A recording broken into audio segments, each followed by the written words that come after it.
हे 55 वर्षांचे पेशंट आमच्या डेंटल ऑफिसमध्ये आले आहेत पहा.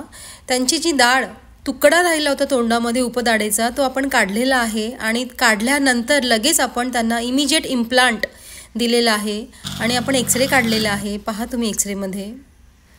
बरेच पेशंट इम्प्लांट बसवण्यासाठी खूपच घाबरतात. त्यांना असं वाटतं हाडामध्ये आपण टाकणार आहोत स्क्रू आणि मग कसं काय दात लागणार. पण घाबरण्याचं अजिबात कारण नाही आहे.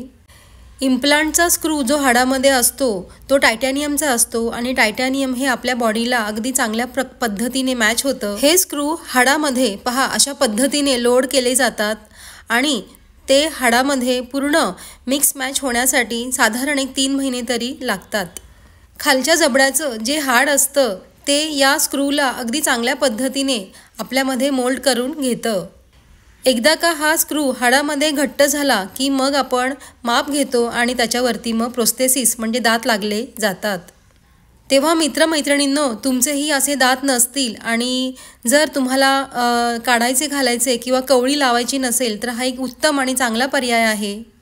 फिक्स पद्धतीचे परमनंटली दात आपण ह्याच्यावर लावू शकतो जेणेकरून तुम्ही खाण्याची मजा घेऊ शकता. कारण मी नेहमीच फक्त मनातली भीती काढून टाकण्यासाठी मी हा व्हिडिओ तुम्हाला सेंड केलेला आहे. नक्की पहा.